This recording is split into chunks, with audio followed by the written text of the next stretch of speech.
welcome to episode number 123 of the LSR Podcast. I'm Adam Candy, sitting in the host chair this week for our friend Matt Brown, joined as always by, as he likes to say, some of the brightest minds in the gaming industry.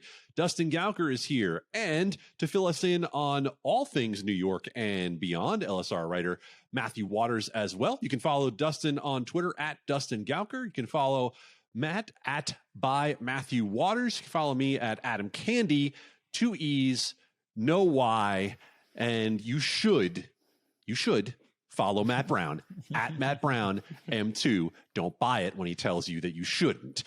Jam-packed week, as most of them have been over the past few months in U.S. sports betting news. We're going to talk about DraftKings and Entain. Deal or no deal? Looks like the case was closed. We have updates from Connecticut. We have updates from Virginia, Maryland. We're all over the board in terms of new markets coming on. Louisiana has a new target start date. But let's start, Matt, with the story that I know everyone wants more information on. We're trying to get more information on. There's nothing to say as of now. Now, you were at ECGC, the East Coast Gaming Congress, earlier this week, and trying to keep up with everybody on the East Coast about what's next in New York. So why don't you bring everybody up to speed on where we are, what we're waiting for, and what the next steps look like? Yeah, sure. So like you said, it's a little quiet right now, right?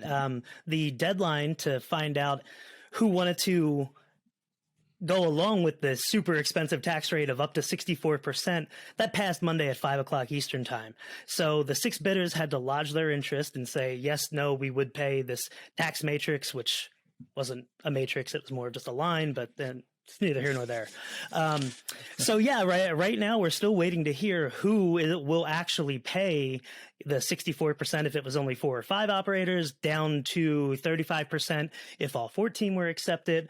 Probably going to be 50% with 12 operators expected. The thing is, it does come down to the regulators at this point, and they are allowed to bring on as many of those bids as they want, as long as it makes financial sense for the state of New York. And it feels hard to make the argument that dropping from that 50% at 12 operators down to 35% at 13 or 14, that would be a good thing for New York. It's always possible, of course, but it seems like at least 2 people might get left out, so New York can try to maximize their state revenue here.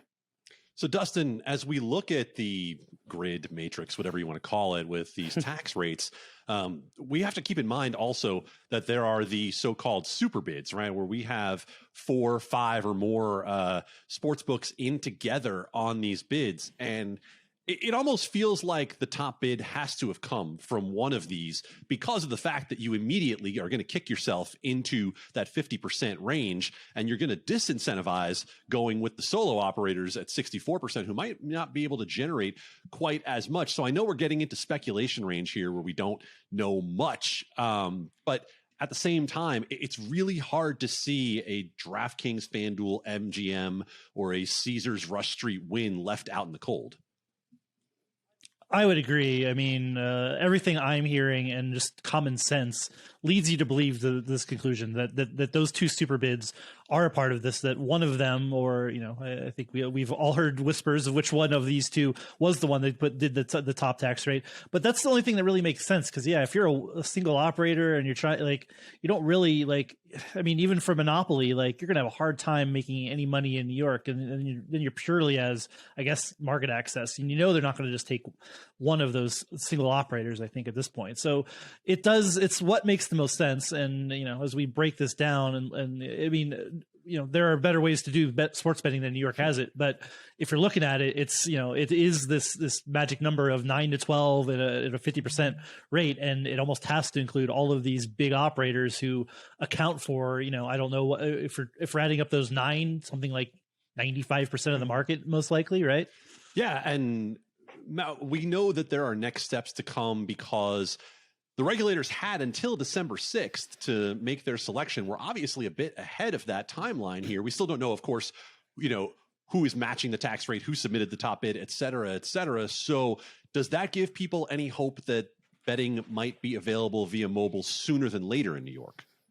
Potentially, right? Senator Joe Adabo Jr. is one of the most optimistic men in the world when it comes to New York mobile sports betting, and he still swears that we will get some sort of NFL playoff betting on mobile apps, which would suggest a mid-January launch at the earliest.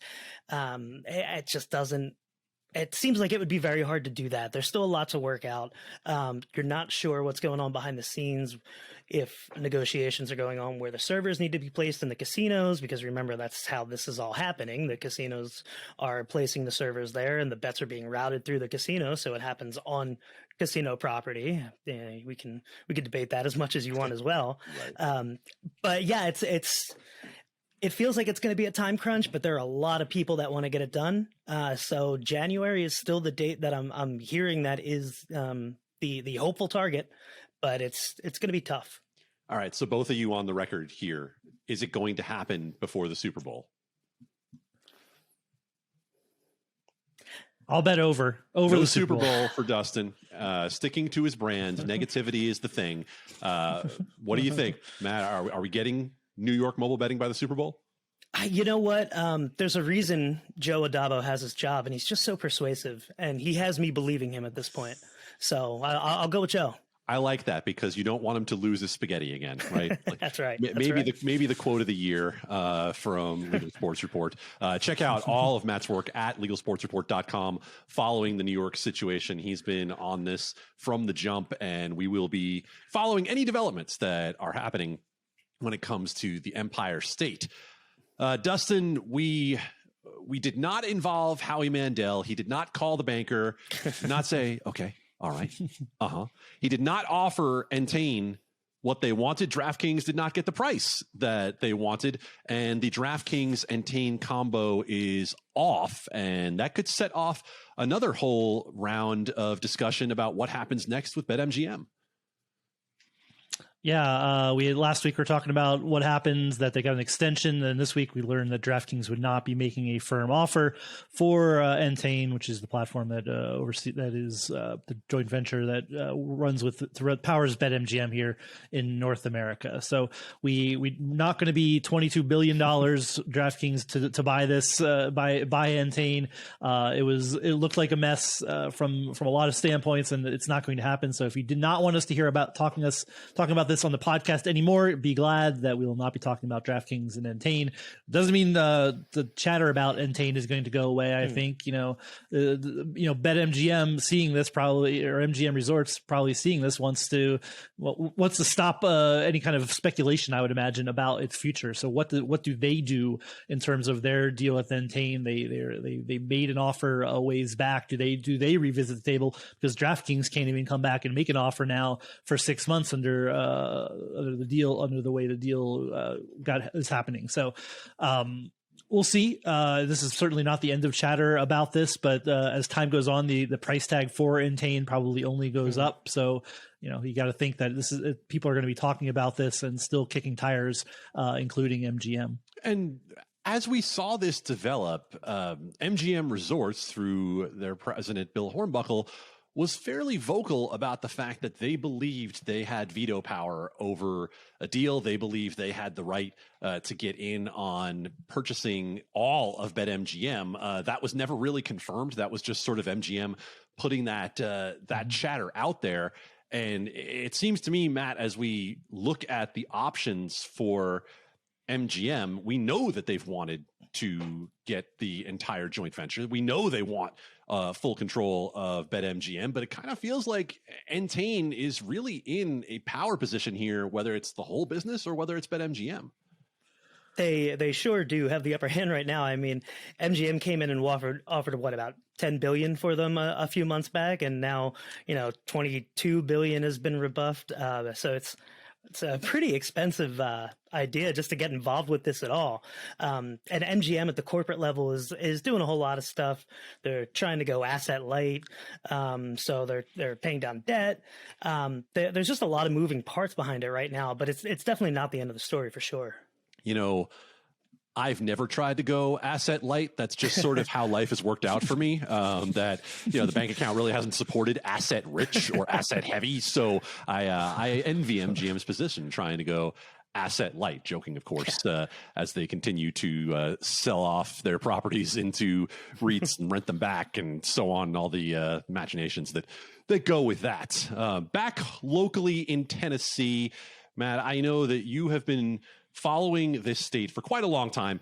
Even when it was difficult, when they stopped streaming the meetings, you were getting audio recordings, you were trying to follow everything that was happening as they switched regulators, and now they finally have a new executive director for overseeing sports betting. But there were some slightly discouraging comments about that minimum hold rule that the sports books don't like very much. Yes, so the Sports Wagering Advisory Council is still in the transition phase. They take over January 1st as the new regulator of Tennessee sports betting from the Tennessee Education Lottery, who was very eager to give that up. There was no hurt feelings there. And the SWAC did offer the executive director job to Mary Beth Thomas. She is currently the general counsel for Secretary of State Trey Hargett. And look, she was very personable. She had a great public interview. She lost me and probably most of the operators in Tennessee when she seemingly threw her support behind the 10% hold. Really what she said was that whatever the council wants is what she'll fight for. That's her job as the executive director. But yeah, it seems like there's at least another sympathizer within the ranks of the SWAC to keep this 10% minimum hold. And that came, not long after a bunch of operators in the state went and expressed their dislike of this rule, right? Since there's a change of regulators, they have to look at their rules and promulgate new rules. And they're actually talking about looking at this 10% hold, not on an annual basis, but now on a quarterly basis. Is it bad for operators? It's hard to say. It's only a $25,000 fine is the maximum. At the same time, these operators don't want to be getting, the red X's on the report cards that get sent to other states either. So that essentially they'll probably have to fall in line. But nobody's really too happy about it. No, and we know that Tennessee at launch had one of the better launches that we've seen in terms of handle. They were very profitable. I shouldn't say profitable, but they were very high generating handle at the beginning in Tennessee. Dustin, it kind of feels like when I hear what the new executive director said, it reminds me, this might be an obscure reference, but from Coming to America, when Prince Akeem was first being introduced to the woman who would become his wife, and he's asking her, what do you like? And she says, well, whatever you like. And that's kind of the way that right. She was treating the council, was to say, yeah, if whatever you like, I'll go along with that. But it just feels to me like when you have this rule that is so out of step with the rest of the country, that if all of your businesses are saying to you, please do something about this rule, it just seems, I don't know, a derelict of duty not to at least address it. Yeah, I mean, there's literally no one who thinks this is a good idea other than people who are regulating this in Tennessee, I guess. Like this is like the operators say, yes, we want to make money, obviously, but we don't want to do it by having a minimum hold. Right. This is not a good business practice. This is like, it's just, yeah, I don't know. I'm just to my head bashing against the wall stage on this rule. Like we need to move on from it. Again, nobody else, there's a lot of monkey see, monkey do out there in the sports betting industry, but nobody's doing this one. And that's because it's an awful policy decision. So yes, let's find a way to get rid of this, please. That would be the best thing for Tennessee and just for the sports betting industry at large. Yeah. I mean, it's just remarkable that we're in this situation still all this time later, with everybody being essentially on the same page about the fact that this is a rule that does not make sense for what sports betting is. Dustin, looking at another piece that we had on Legal Sports Report earlier this week, I go back to you because this idea kind of came from a tweet that you put out about the fantasy companies and the DFS companies that are blurring the lines a bit between what is DFS and what is sports betting. Our John Holden wrote a piece, legally speaking, and essentially said, look, if you were to enforce the laws as they are right now, then you probably could curb some of this. But there are a number of companies that seem to be pushing the envelope on what actually would qualify as prop betting versus DFS. Yeah, maybe you and me and John are like the only people who care about this issue, but it's like, yeah, I put out there like there is DFS has the idea of DFS has been so co-opted to become sports betting now that it's kind of silly. It's also silly that I once upon a time worried about the legality of certain fantasy contests that DraftKings and FanDuel were running based on the UIGA, the Unlawful Internet Gambling Enforcement Act, and now what we have, I'm not going to name check companies or sites, but basically have parlay prop betting on player performances. That's what it is. It's being called quote unquote daily fantasy sports. It is not often regulated either as DFS. It's definitely not being regulated as sports betting anywhere. But you basically have the guise of fantasy sports being used to drive parlay prop betting, which is absolutely nonsense. You can use the UIGA, which is a federal law, as cover, because this is what kind of legalized paid entry fantasy sports and led to the rise of FanDuel and DraftKings. But you're also dealing with a bevy of sports law of state laws about games of skill and now sports betting. Like, this is, anybody who looks at these products can easily identify it as a gambling product. Not even the most robust people who really were all in on DraftKings and FanDuel not being gambling and being DFS and being a fantasy sport that you can do legally under federal law. Not even those people could identify these products as something other than gambling. And I said that I think a reckoning is coming. That doesn't come with any kind of real intel that it is, but if I'm an operator who's legally running sports betting in a state, I say, look at this thing over here that is absolutely prop betting on players, and I'm like, maybe we should be doing something about this. If I'm a state that's regulating sports betting and or DFS. Now, they often, again, a lot of these companies aren't getting regulated under if there's any kind of real barrier to entry for daily fantasy sports in a given state. So it's more if you're operating in a state that has sports betting or even doesn't. Like, they're basically using the cover of UIGA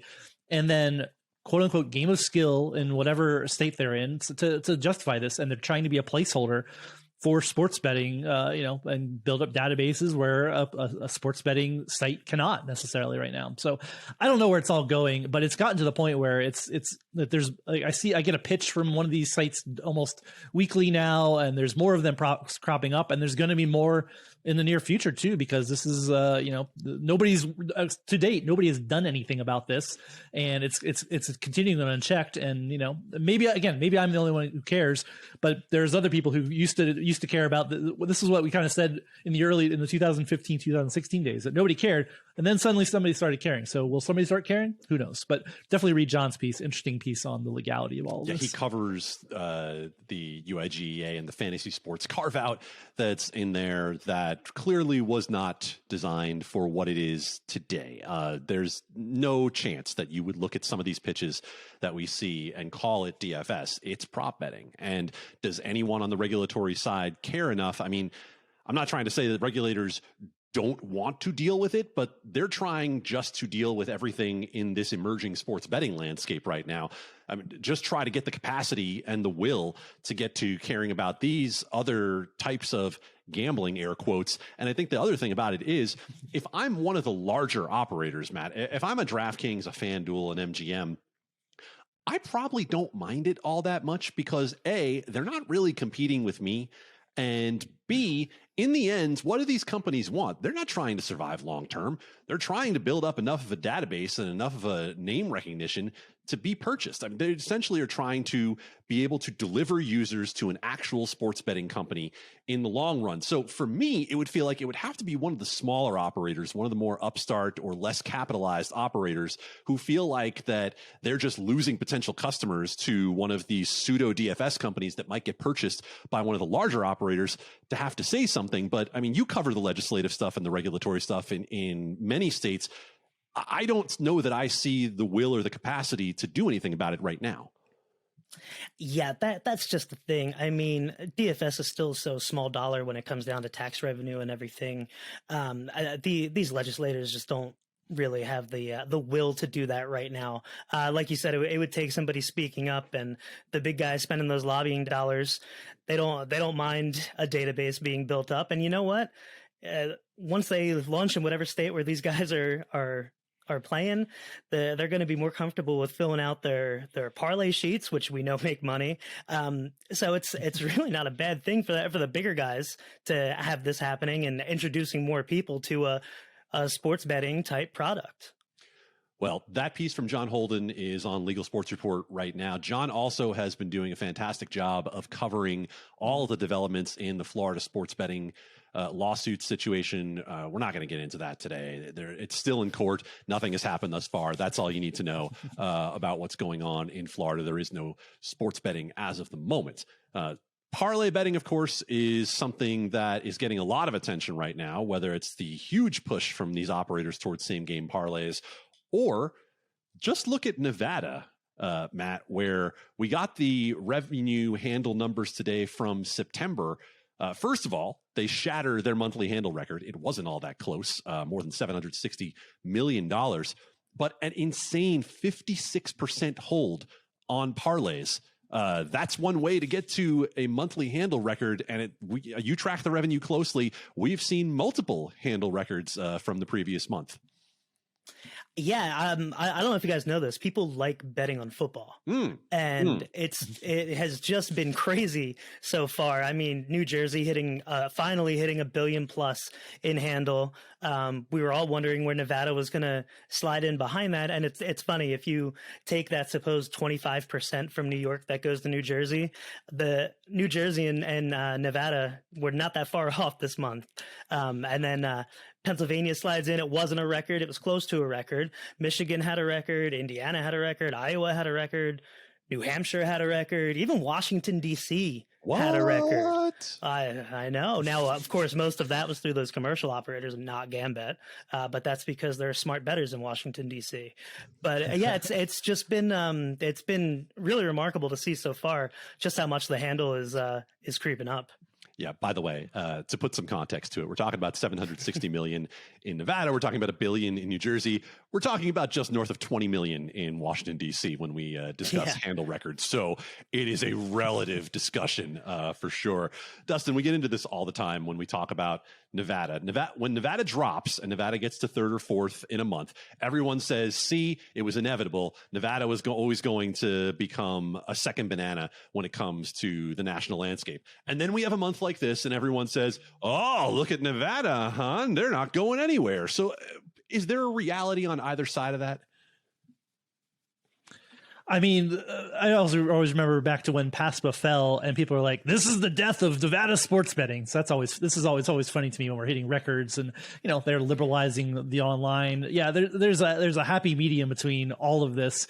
And again, we're a broken record on this, the remote registration stuff, like getting rid of that, getting rid of having to go in person Nevada could then again surpass New Jersey very easily if we took that throttle off of what's going on in Nevada. So yeah, there's a happy medium between Nevada sports betting is dead and Nevada sports betting is the greatest thing since sliced bread. But yeah, this is it shows that Nevada, despite being around for decades, is not a mature market because we don't have a fully built out mobile market yet, and it's still growing. You see MGM that's doing more marketing there, and it's going to continue to grow in the short term. And just as and again, some of it's just traffic coming in. People are more familiar with sports betting because sports betting is now not quite ubiquitous, but it's just a lot of places now, and you're used to betting in other states, and you come to Nevada, and it's like, I know how to bet. I'm going to bet here too. We look at the mobile share, which is always an interesting number in Nevada because we know we're anywhere between 90 and 95% in some of the newer markets like New Jersey, Colorado, Pennsylvania.